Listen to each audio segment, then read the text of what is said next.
Due to strong sexual content, viewer discretion is advised.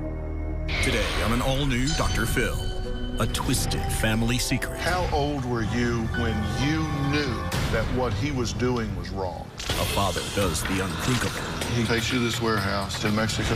They would take my clothes and throw me in this closet. Despite all of the atrocities, despite molesting you, you love him. I just don't want to ever let go of him, ever. Let's do it.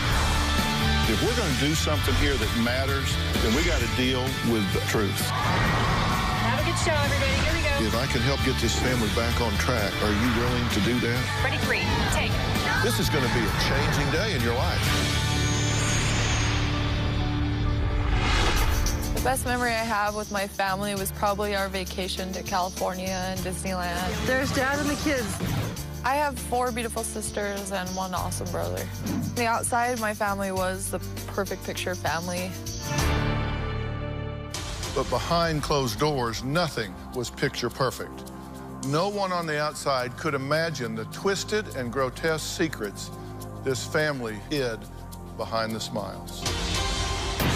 Taylor started to have panic attacks when she was 6. She couldn't breathe. She was scared. They did tests on her. She showed no signs of any kind of sickness, and nobody had an explanation for me. I never suspected Taylor was being molested by her father. The first time he had turned on the porn, I was 6 years old. He gave me some kind of pill, which knocked me out. And the next morning I woke up, my body was just so achy. Watching porn with my dad turned into him starting to touch me, making me perform oral sex in the tub, holding my head under the water. And the first time I had heroin, I was 10. I had an awful migraine. I went to my dad, and he took a teeny little shot out of the heroin, and he put it in my arm. It was just the most amazing feeling. Even though my dad gave me drugs regularly, he hasn't been convicted on any of that. Around the time that Taylor was 14, her dad took her across the border. I told my mom I was going to Disneyland with my dad. My dad would take me to Mexico and leave me there as some type of collateral. I would be thrown in a storage closet like I was a piece of trash. And they would be telling me to do certain things with a gun held to my head, and I wouldn't know when the trigger could be pulled. There's been so many bad situations that he's put me in where I could have been hurt or possibly killed, but he's always been the one to come get me. Didn't have any idea that this had happened to her. The first time my dad had sex with me, I was 16. I would tell him to stop, and I would ask him, what are you doing? Like, why are you taking my pants off? He would always just cover my mouth or choke me, and just a lot of really awful things. Taylor's mom, Deanna, says that she had no clue what was going on under her own roof. I found out Taylor was sleeping with her dad from one of my other children when they came back from a weekend visitation. They innocently commented that she always slept by him at night. I asked Taylor if he'd ever touched her or done anything inappropriate, and she said no. She never ever said a word to anyone until she was 18, and then she went to the police. I found out about what had taken place between Taylor and her dad the morning the story came out in the newspaper. The newspaper has said that he had taken her across the border to Mexico as a trade-off for drugs. It talked in great graphic detail about the sexual abuse, what he did to her, what he had her do to him. The article made me absolutely run to my bathroom. I was physically, violently throwing up. Even though her dad has raped her, drugged her, used her, abused her, I believe that Taylor's still in love with him. I've got to start by asking you the question everybody in America is asking themselves right now as they watch this, and you probably ask yourself 1,000 times, how could you not know this was going on? There was no signs of anything that was inappropriate with her and her dad, ever. I knew that she loved him. She was our first daughter, our first child. There was just no signs. He didn't do anything. If I ever would have walked in on a door closed, there was nothing like that that I ever saw. So not, I mean, because we're talking about for years here. Yeah. As you look back with 20/20 hindsight, Right. are there things that you look back and go, wow, that should have triggered me, I should have thought, I should have asked, I should have done something? Well, I guess probably when she was 6 and she had a panic attack. I took her to the doctor. I took her to the emergency room. I had no idea why she had this. Looking back, he did not react to her having this panic attack. I was scared to death, and he reacted not at all. I look back now, and I know why he didn't seem concerned, because he knew, obviously, He knew that what it was. something. He knew why she was having what she was having.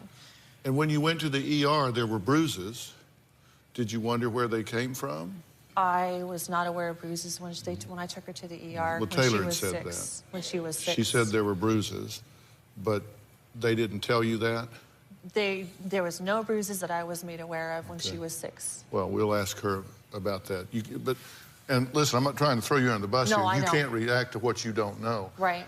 If I would have ever seen an obvious sign, I did not know that a child wanting to be with their father a lot was a sign that was a warning sign. I don't think in 20/20 hindsight, even now, you can say it was a warning sign.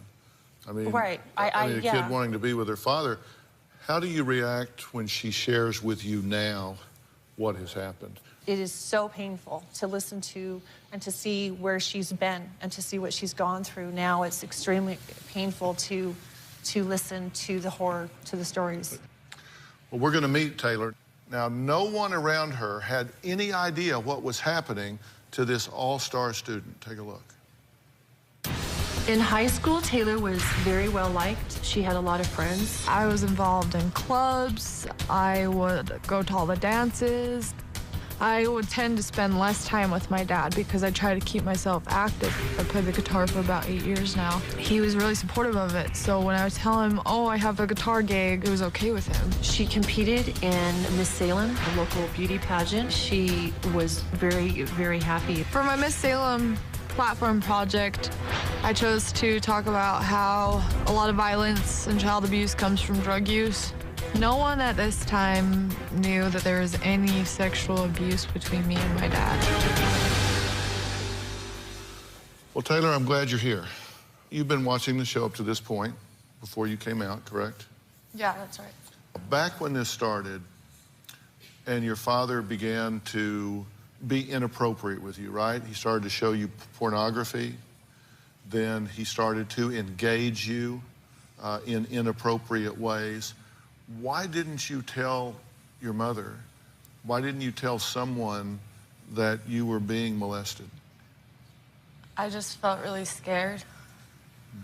I just knew that if I were to say anything, that some really bad things could probably happen. What did he tell you? He told me that he would kill himself or that he would, like, kill my mom or my sisters. It was happening very regularly, right? That's correct. Did you ever come close to getting caught? Yeah, like when I had the panic attack, I did have some bruising on my private parts. That's probably why my mom didn't know anything about it. And the doctor, when he came in, like, he asked me if everything was okay. They didn't tell neither one of my parents because they wanted to see if either one of my parents were abusing me. So I had that chance right there to say something to that doctor, and I So didn't. the doctor saw it and knew that, but he didn't tell you this. No, So no, this they didn't tell you me heard about anything. today for the first This time? is the first time I've heard So of when that. I asked you about bruises in Yeah. the ER, you looked at me like, Well, when What? she was little, right? And the doctor asked you about it, and you said what to him? Like I'd fell down or something, but I could tell that he knew something wasn't right, and he didn't know if it could have been my mom or my dad, so he didn't talk to my dad either, I'm assuming. How old were you when you knew for sure, without any shadow of a doubt, that what he was doing was wrong? I can't remember the exact age that I was when I started realizing that I was wrong. It would have been like in my early teens, and I had seen one of my friends get abused by her dad when I was younger. But it wasn't until I got older that I started realizing, like, having sex with my dad, that's not normal. When all my friends are talking about losing their virginity with these guys, these awesome guys and stuff, and I'm, like, having sex with my dad. And you knew at that point this isn't right. Yeah. Did you ever tell a friend? Did you ever confide in anyone? No. How did you feel about it when it hit you that it was wrong?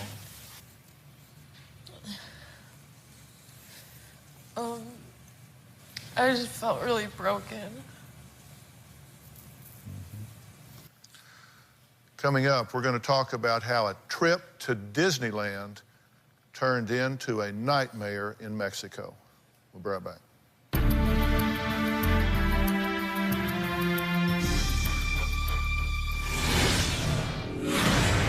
Tell me about the time that they forced you to beat up a child. I was just as big a monster as anyone else in that room.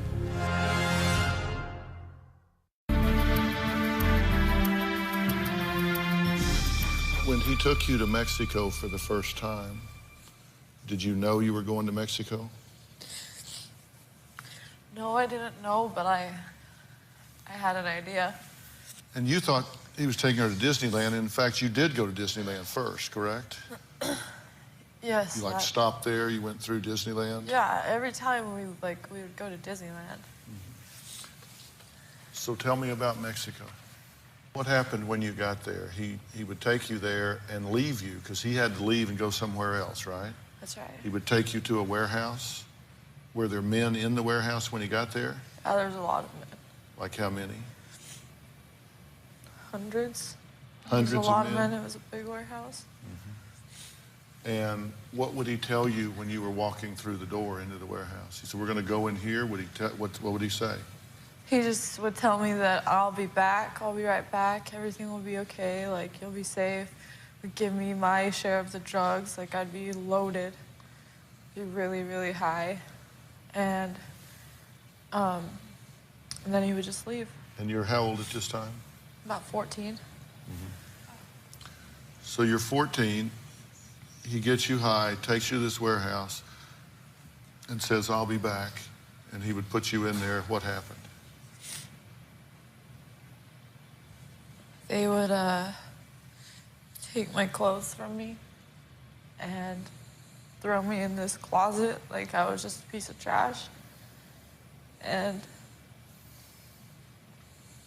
then just, I don't know, a lot of awful things happened at that warehouse. You were raped in the warehouse That's right. multiple times. Yeah. And then he would come back for you. Every time. Did you tell him what happened? No. Why not? Because it would just make me feel like a liar, make me feel like it didn't happen. Tell me about the time that they forced you to beat up a child. They took me out of this closet and formed a circle around me and this younger girl. And